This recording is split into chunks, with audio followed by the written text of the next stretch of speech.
Good afternoon, and welcome to week 1, day 4, the mindfulness journey. I realised again that I had a gap between these two, but I was busy yesterday with my daughter and out on a bike ride and all that kind of stuff. So anyway, moving on with just to recap then on the activity. It was quite a long-winded one, but I'll just paraphrase this one. It was about turning worry into power.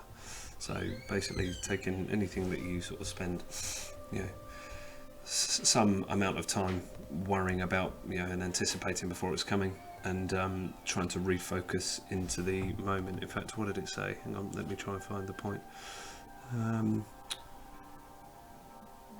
So it's saying, I'll just skip to the last bit because it's the most important bit of it. Being honest with yourself, consider the alternative.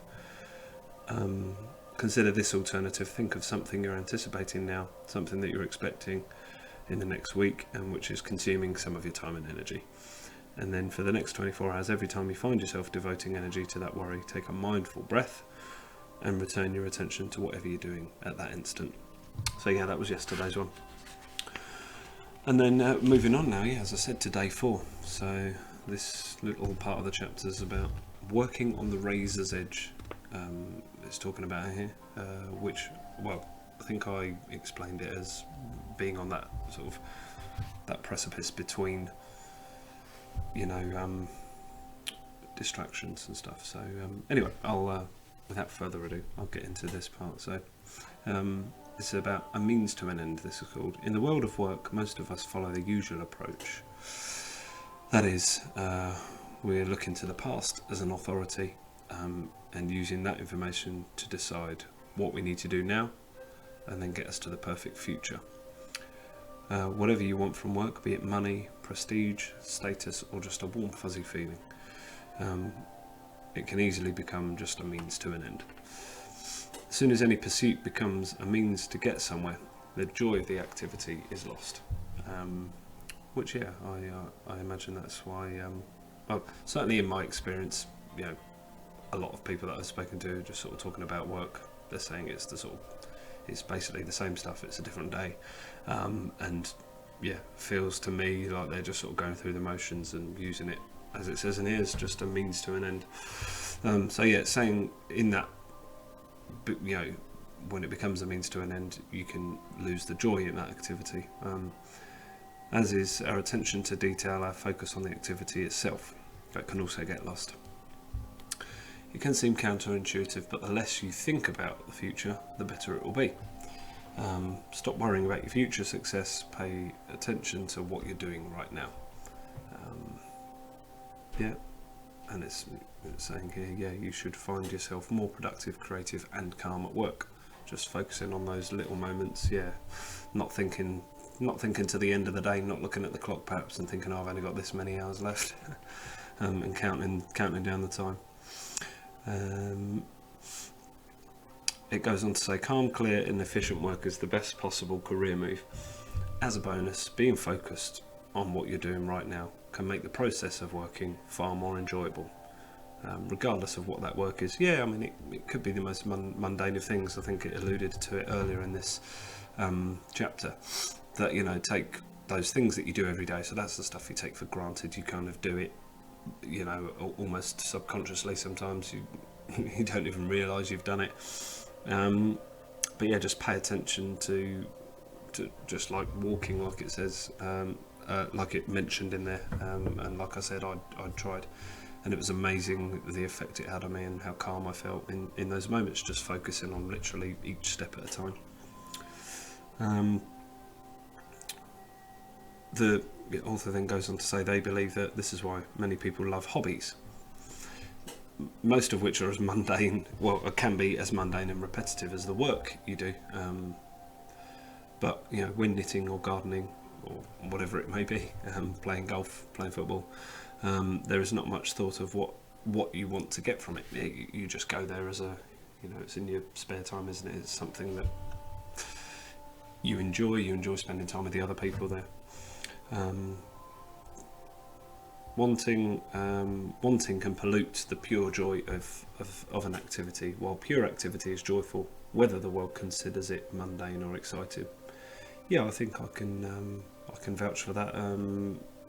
Specifically, probably with just the walks I go on of late, just out and about, making sure I'm out. I'm not thinking of how long I'm going to be out. I think probably on a few occasions I've even just left my phone at home, so I can't check that for the time.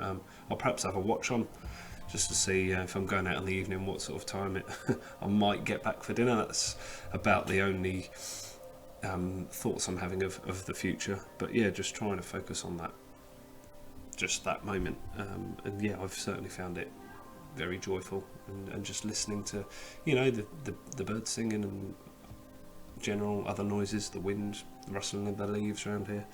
Yeah, really, really nice. So anyway, it goes on here. It's asking, so what is your work? Is it an expression of joyful activity or a struggle to get somewhere? I'm gonna go out on a limb here and say the majority of people would say it's a struggle to get somewhere. Perhaps somewhere that you never actually truly get to, maybe. The answer to this question will determine not just your enjoyment of your work, but also your contribution to the world while you are working. And this may sound grand, but we contribute to the world all the time with our energy. It could be gruff, complaining, bitter energy, or it could be the pure joy of enthusiasm. Either way, it's a contribution. A waiter or a bank clerk can contribute just as much, as you all know if you've been served by someone who exudes joy and friendliness in everything they do. Now, yeah, actually, that just as an example here, just at my local Aldi store, literally a 15-minute walk away, there's a guy in there. 9 times out of 10, you can hear him. He's singing, he's whistling, and he's joyful, very joyful, and yeah, I believe it makes, from what I've sort of half observed, when other people are there, it seems to make them happy, or at the very least, it almost forces but not in a nasty way, a reaction, right?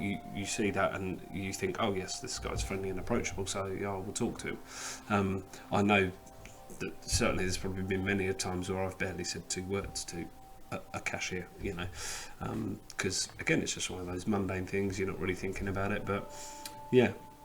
And I think I don't know if he realises what he's doing now, but I see that as being a great time to do that, engage people in conversation and make them feel a bit happy. It's that moment just before they leave, and hopefully even those few, however long it is, 30 seconds to a couple of minutes, it may make their day, maybe the highlight of their day. Who knows? Anyway, I'm almost losing track of where I'm getting to. So as a heart surgeon though, so it goes on to say, it was talking about someone exuding joy and friendliness in everything they do. As a heart surgeon though, they may not get the same recognition. Whatever you're doing today, you're adding something to the world, and it's up to you what that contribution is. Yeah, so you can choose what energy you want to exude. Either it's you're bitter and you're complaining and you're grumpy all the time, or there's enthusiasm and friendliness. I like to think I'm in the latter. Try and exude a certain level of happiness and enthusiasm and politeness, all that kind of thing. The author then goes on to say, as they write these words, they know that if they try to get them done as quickly as possible, the words, 2 things will happen. Firstly, the work will suffer, and secondly, people reading it will likely enjoy the words less. As they write each word for its own sake, it is joyful, although it looks ordinary. Yeah, and to the casual viewer, it would do, wouldn't it? You're not going to think there's anything special at someone sitting at a computer typing. And the authors there saying that they can almost sense me reading these words, and hope that I can taste the attention, the awareness out of which they arise. It is that awareness that is writing much better than their mind ever could. The mind wants the job done, so it can never linger over the quality, the enjoyment of the act of writing. Interesting. Unfortunately, I can't necessarily identify with that. I'm not a writer, but yeah, I certainly get the sentiment there. And then continues, says, when they go to work during the day in social welfare, there are many tasks to complete, many jobs to be done, and people to serve. There too, they can either stay focused on getting through the list, or they can delight in each instant, regardless of what it calls for. If it calls for administration, statistical analysis, and checking emails, apparently they love that. If it calls for sitting and talking with clients, they also love that. The activities are loved not because of the activity itself, but because they love being present and love being awake. And it says that we will too. Hopefully, I suppose, if not by now, certainly by the end of this, sort of 6-week process. Here we are. We're almost at the end of this one. So this goes on to the activity now. Slightly shorter one. Well, certainly a shorter one to read anyway. This one's called One Thing at a Time.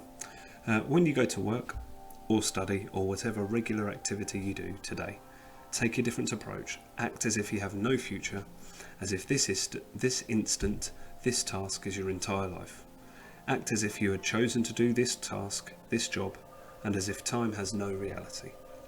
Then simply complete each task with care and attention before moving on to the next thing, which is always this thing, really. Have you ever done the next thing? There is no need to take extra time to do tasks, nor do you need to be silent, still, and contemplative. Do what you usually do, but with careful attention to detail.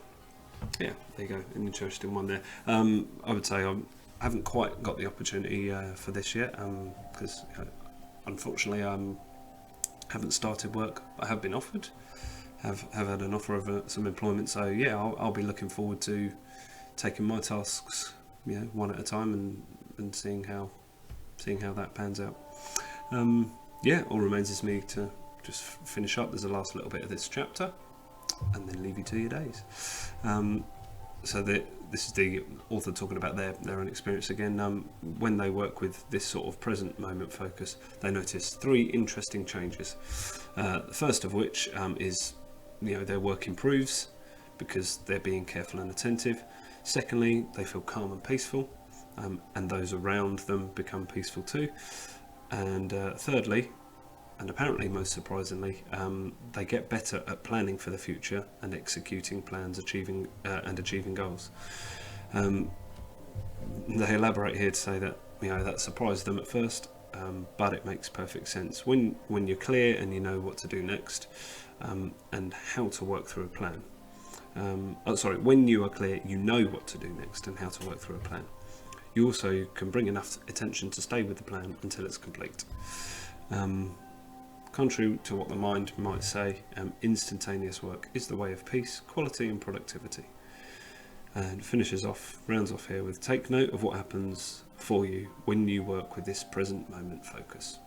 And yeah, it's quite a little short and sweet one there, but hopefully, you watching will can take that into your daily practices. Like it says, not necessarily work. It could be studying or any other regular activity you do. Try that different approach. Act as if there's no future, and just be in that instant, in that moment. That's it for today. I said nice, short and sweet one. I'll definitely plan to be back tomorrow. Like I said, just had a busy day yesterday. It's half term, so daddy duties calls. There we go. Thank you very much for watching and listening. If these are interesting you, please share them. If you wish, subscribe to the channel as well, and share that. And hopefully I can get a decent following on there. But until next time, thanks a lot. Take care and much love.